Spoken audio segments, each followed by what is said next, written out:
ವಣ್ಸೆಯ Mookambika colony ತಂಗೊಜ್ಜಿ ಹರವರಿ Shri Malayala ಬೊಬ್ಬರಿಯ ದೈವಸ್ಥಾನದ 7ನೇ ವರ್ಷದ ವರ್ಧಂತಿಯು ವಿವಿಧ ಧಾರ್ಮಿಕ ಸಾಂಸ್ಕೃತಿಕ ಕಾರ್ಯಕ್ರಮಗಳೊಂದಿಗೆ ಮೇ 8ರಂದು ಸಂಪನ್ನಗೊಂಡಿತು. ಕುಂದಾಪುರ ತಾಲೂಕು ವಣ್ಸೆ ತಂಗುಜ್ಜಿ ಹರವರಿ ಮೂಕಾಂಬಿಕಾ ಕಾಲೋನಿಯಲ್ಲಿ ಶ್ರೀ ಮಲಯಾಳ ಬೊಬ್ಬರಿಯ ದೇವಸ್ಥಾನದಲ್ಲಿ 7ನೇ ವರ್ಷದ ವರ್ಧಂತ್ಯೋತ್ಸವ ನೆರವೇರಿತು. ಈ ಸಂದರ್ಭ ಗುರುಗಣಪತಿ ಪೂಜೆ, ಪುಣ್ಯಾಹ ವಾಚನ, ಪಂಚವಿಂಶತಿ ಕಲಶ ಸ್ಥಾಪನೆ, ಕಲಾತತ್ವ ಹೋಮ, ಅಧಿವಾಸ ಹೋಮ, ಕಲಶಾಭಿಷೇಕ, ಮಹಾಪೂಜೆ, ಅನ್ನ ಸಂತರ್ಪಣೆ ಸೇರಿದಂತೆ ಮತ್ತಿತರ ಕಾರ್ಯಕ್ರಮಗಳು ನೆರವೇರಲ್ಪಟ್ಟವು. ಈ ಎಲ್ಲ ಕಾರ್ಯಕ್ರಮದಲ್ಲಿ ಅಧ್ಯಕ್ಷರು, ಅರ್ಚಕರು, ಊರ ಪರವೂರ ಭಕ್ತಾಭಿಮಾನಿಗಳು, ತಂಗುಜ್ಜಿ ಹರವರಿ ವಣ್ಸೆ ಗ್ರಾಮಸ್ಥರು, ತಂತ್ರಿಗಳಾದ ರಾಮಕೃಷ್ಣ ಶಾರ್ಕೆ ಸೇರಿದಂತೆ ಮತ್ತಿತರರು ಉಪಸ್ಥಿತರಿದ್ದು, ಕೊಲ್ಲೂರು ಕ್ಷೇತ್ರದ ಮಾಜಿ ಧರ್ಮದರ್ಶಿಗಳಾದ ವಂಡಬಳ್ಳಿ ಜಯರಾಮ್ ಶೆಟ್ಟಿ, ಮಧುಕರ ಜಿಂದಗಿ, ಉಮೇಶ್ ಮೊಗವೀರ ಶಾರ್ಕೆ, ವಣ್ಸೆ ಗ್ರಾಮ ಪಂಚಾಯತ್ನ ಮಾಜಿ ಸದಸ್ಯರಾದ ಗುಂಡು ಪೂಜಾರಿ ಅವರು ಮಾಧ್ಯಮದೊಂದಿಗೆ ಮಾತುಗಳನ್ನಾಡಿದರು. ದೇವಸ್ಥಾನ ಸುಮಾರು 106 ವರ್ಷಗಳ ಇತಿಹಾಸ ಉಂಟು ಈ ದೇವಸ್ಥಾನಕ್ಕೆ. ಇದು 1994ರಲ್ಲಿ 95ರಲ್ಲಿ ಪುನರ್ಪ್ರತಿಷ್ಠೆ ಆದು ಪುನಃ ಅದು ಸರಿಯಾಗದಿದ್ದರಿಂದ ಕಳೆದ 7 ವರ್ಷಗಳ ಹಿಂದೆ ದೇವಸ್ಥಾನವನ್ನು ತಂಗೊಜ್ಜಿ ಮನೆಯ ಹಾಗೂ ಊರಿನವರ ಸಹಕಾರದೊಂದಿಗೆ ಪುನಃ ದೇವಸ್ಥಾನದ ಪ್ರತಿಷ್ಠಾಪನವನ್ನು ಮಾಡಿ ಪ್ರತಿ ವರ್ಷವೂ ಇದರ ವರ್ಧಂತೋತ್ಸವವನ್ನು ಊರಿನವರ ತಂಗೊಜ್ಜಿ ಮನೆಯವರ ಸಹಕಾರದಿಂದ ನಡೀತಾ ಉಂಟು. ಅನೇಕ ಕ್ಷೇತ್ರ ಕುಂದೂರಿಗೆ ಹೋಗುವಂಥ ದಾರಿಯ ಮಧ್ಯದಲ್ಲಿರುವಂಥ ಈ ದೇವಸ್ಥಾನ, ಭಾರಿ ಇಕ್ಕಟ್ಟಿನಲ್ಲಿರುವಂಥ ಈ ದೇವಸ್ಥಾನದಲ್ಲಿ ಅನೇಕ ಸಲ ವಾಹನ ಅಪಘಾತಗಳು ಮತ್ತು ವಾಹನಕ್ಕೆ ಬೆಂಕಿ ಹಿಡಿದಂಥ ಸಮಯದಲ್ಲಿ ಅದೇ ಜನರಿಗೆ ಯಾವುದೇ ಜೀವಕ್ಕೆ ಅಪಾಯ ಆಗದ ರೀತಿಯಲ್ಲಿ ಈ ಬೊಬ್ಬಳಿಯ ರಕ್ಷಣೆ ಮಾಡ್ಕೊಂಡು ಬಂದಿದ್ದಾರೆ ಅಂತ ಹೇಳೋದ್ರ ಬಗ್ಗೆ ಒಂದು ಪ್ರತೀತಿ ಉಂಟು. ಯಾರಿಗೂ ಇಲ್ಲಿ ಅನ್ಯಾಯ ಆಗಲಿಲ್ಲ. ಇಲ್ಲಿಯ ಊರಿನ ಎಲ್ಲ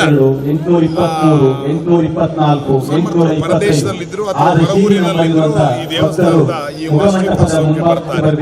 ಪ್ರತಿ ವರ್ಷ ಇಲ್ಲಿ ಅನ್ನ ಸಂತರ್ಪಣೆ ಮತ್ತು ರೂಪಕಲಾ ಉಲ್ಲಪ್ಪ ತಂಡದವರಿಂದ ಒಂದು ನಾಟಕ ವ್ಯವಸ್ಥೆ ಇದೆ. ಎಲ್ಲ ಊರವರ ಸಹಕಾರದಿಂದ ಇದಾಗ್ತಾ ಉಂಟು. ಇನ್ನೂ ಅನೇಕ ಕಾರ್ಯಕ್ರಮಗಳಾಗಬೇಕು. ಈ ದೇವಸ್ಥಾನಕ್ಕೆ ಇಂಟರ್ಲಾಕ್ ಹಾಕಬೇಕು. ಮತ್ತು ಈ ದೇವಸ್ಥಾನಕ್ಕೆ ಬೆಂಗಳೂರಿನ ಒಬ್ಬ ಮೂಲದವರು 1 ಲಕ್ಷ ರೂಪಾಯಿ ಕೊಟ್ಟು ಒಂದು ಬಾವಿಯಲ್ಲಿ ಮಾತ್ರ ಕೊಟ್ಟಿದ್ದಾರೆ. ಪ್ರವಾಸಿ ತಾಣ ಆಗುವಂಥ ಒಂದು ಅವಕಾಶ.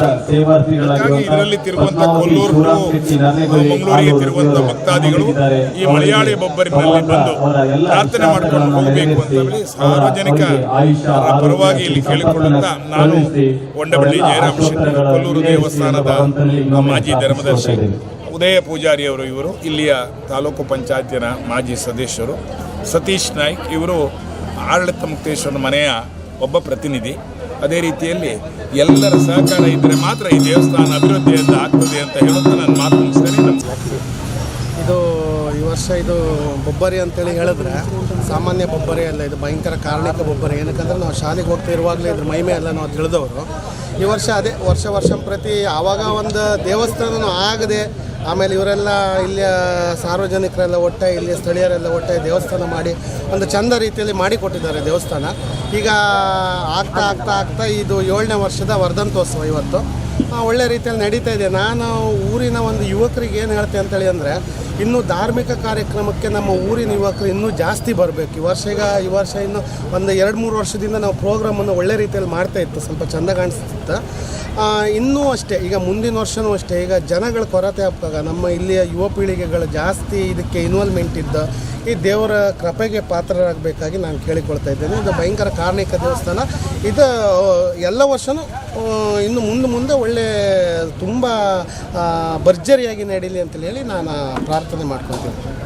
ಧಾರ್ಮಿಕ ಕಾರ್ಯಕ್ರಮ ನಾವು ಇಲ್ಲಿ ಆಚರಣೆ ಮಾಡ್ತಾ ಇರೋದು ಇವತ್ತು ನಾವು ಬರೀ ಧಾರ್ಮಿಕ ಕಾರ್ಯಕ್ರಮ ಅಲ್ಲ, ವಿಶೇಷವಾಗಿ ನಾವೆಲ್ಲರೂ ಸೋದರ ಬಾಂಧವರ ಥರ ಕೆಲಸ ಮಾಡ್ತಾ ಇದ್ದೇವೆ. ಇಲ್ಲಿ ಊರ ಮಹನೀಯರು 731ರಿಂದ 835 ತನಕ ಒಂದು ಒಳ್ಳೆ ರಶೀದಿಯ ಮೇಲ್ಭಾಗದಲ್ಲಿ ನಂಬರ್ ಇರ್ತದೆ. 831, 832, 833, 834 ಮುಖಮಂಟಪದ ಮುಂಭಾಗದಲ್ಲಿ ಒಳ್ಳೆಯ ಒಂದು ಕಾರ್ಯಕ್ರಮ ನೆರವೇರಿಸಬೇಕಂತ ನಮ್ಮೆಲ್ಲರ ಆಶೆ ಇದೆ. ಎಲ್ಲರೂ ಸಹಕಾರ ಕೊಡಬೇಕು ಅಂತೇಳಿ ನಮ್ಮೆಲ್ಲರ ಪರವಾಗಿ ನಾನು ಕೇಳ್ಕೊಳ್ತೇವೆ. ಸುಮಾರು 40 ವರ್ಷದ ಹಿಂದೆ ನಾವು ನೋಡಿದಾಗ ಒಂದು ಸಣ್ಣ ದೇವಸ್ಥಾನ ಇತ್ತು, ಅದು ಅಜೀರ್ಣ ವ್ಯವಸ್ಥೆಯಲ್ಲಿ. ಆದರೆ ಮುಂದೆ ನಮ್ಮ ವಾಟಿಮನಿ ಭಾಸ್ಕರ ಶೆಟ್ಟರ ಒಂದು ಉಸ್ತುವಾರಿಯಲ್ಲಿ, ದಿವಂಗತ ಭಾಸ್ಕರ ಉಸ್ತುವಾರಿಯಲ್ಲಿ ಒಂದು ದೇವಸ್ಥಾನ ಮಾಡಿದರು. ಅದು ಕಾರಣಾಂತರದಿಂದ, ವಾಸ್ತು ದೋಷದಿಂದ ಅದು ಮತ್ತು ರೋಡ್ ಹತ್ತಿರ ಇರುವ ಕಾರಣದಿಂದ ಅದು ತೆರವುಗೊಳಿಸಲಾಯಿತು. ಆದರೆ ಮುಂದಿನ ದಿನಗಳಲ್ಲಿ ನಾವು ಊರಿನ ಯುವಕರು ಸಮಾನ ಮನಸ್ಕರೆಲ್ಲ ಸೇರಿಕೊಂಡು ಈ ಒಂದು ದೇವಸ್ಥಾನ ಈ ಮಟ್ಟಕ್ಕೆ ತಂದು 836ರಿಂದ 840 ರಶೀದಿ ನಂಬರ್ ಇರುವವರು ಮುಖಮಂಟಪದ ಮುಂಭಾಗಕ್ಕೆ ಬರಬೇಕು. ಮಂಗಳಾರತಿ ಸೇವೆ ಜರುಗುತ್ತಿದೆ. 841ರಿಂದ